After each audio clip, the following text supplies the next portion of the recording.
Xyger from the No community, and Microsoft has more Japanese Xbox One games to reveal.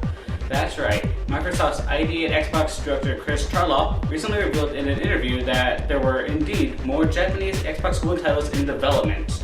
His actual words were, "I know there are games in development from ID at Xbox in Japan right now that haven't been announced. I can't announce them here as it's really up to the developers." In addition, Charlotte said, "The amazing games we're seeing independent developers create are not limited to any geography. If I showed you a map with all the locations we've had applications from, it's almost every country on Earth.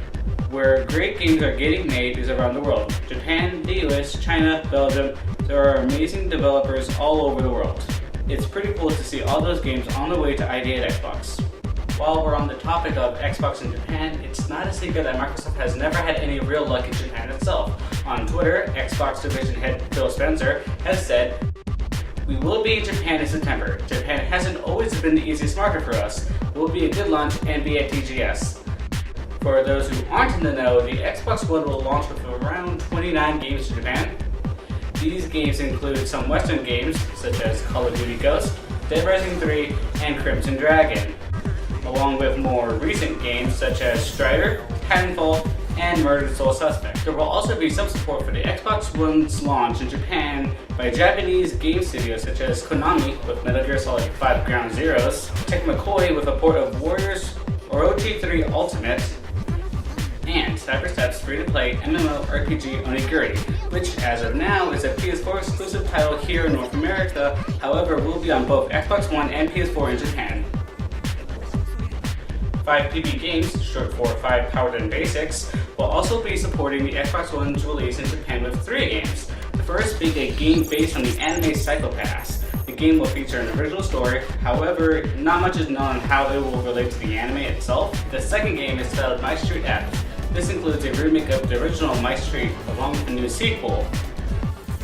The last is an adventure game, Chaos Child, the latest entry in the science adventure series. Platinum Games, a famous Japanese game studio who's worked on games such as Bayonetta, Vanquish, Metal Gear Rising, and Wonderful 101, also has an exclusive Xbox title which was revealed at E3 this year called Scalebound.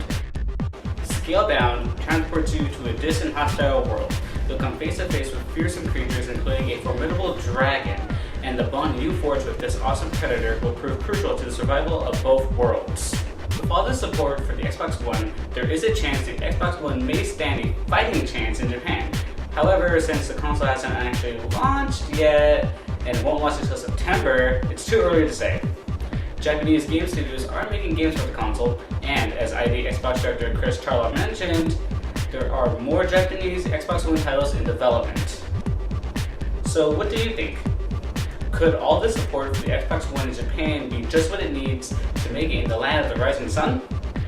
Or do you think there should be more done to help the Xbox One?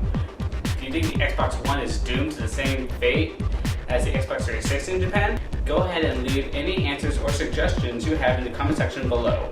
And as always, for all the latest in video games, entertainment, tech, and more, be sure to subscribe to both the Now and the No community. Peace.